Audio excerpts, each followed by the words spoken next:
Standard setting is expensive. So just to think about it, the way that standard setting works is a bunch of companies get together in a room and they're like, we have a problem in this. We have a problem in how things are going to be encoded in 5G. That's not the relevant technology, but just they decide that this is the problem we need to solve. And then they get a bunch of technological contributions, meaning these companies send in, hey, here's one way you could fix this connectivity problem. Here's another way you can fix this connectivity problem. So what these are all inventions. And they're inventions that took these companies extraordinary amounts of time, money, efforts, and research and development.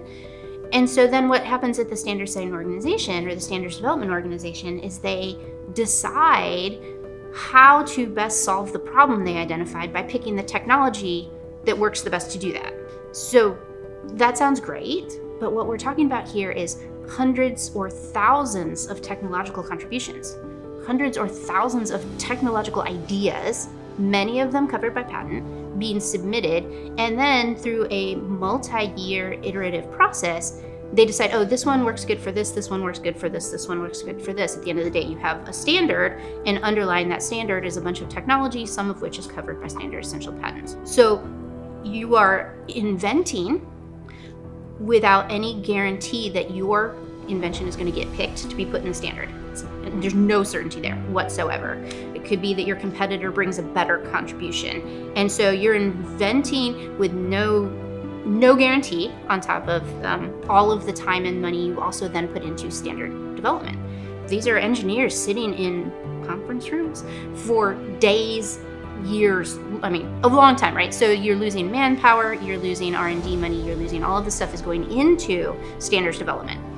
The way we encourage that is we allow you to put patents on that technology. We get our standard essential patents to encourage you to put forth the money at the front end, because then you might be able to recoup some of it at the back end by licensing your standard essential patent.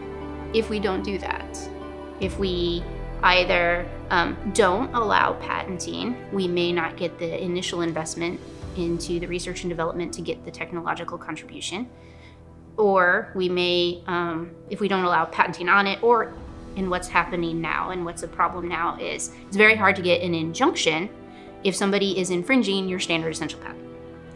And so basically you're giving somebody a right without a remedy, which is not much of a right at all. It's like, oh, hey, you have the property, but people can trespass willy-nilly and, oh well.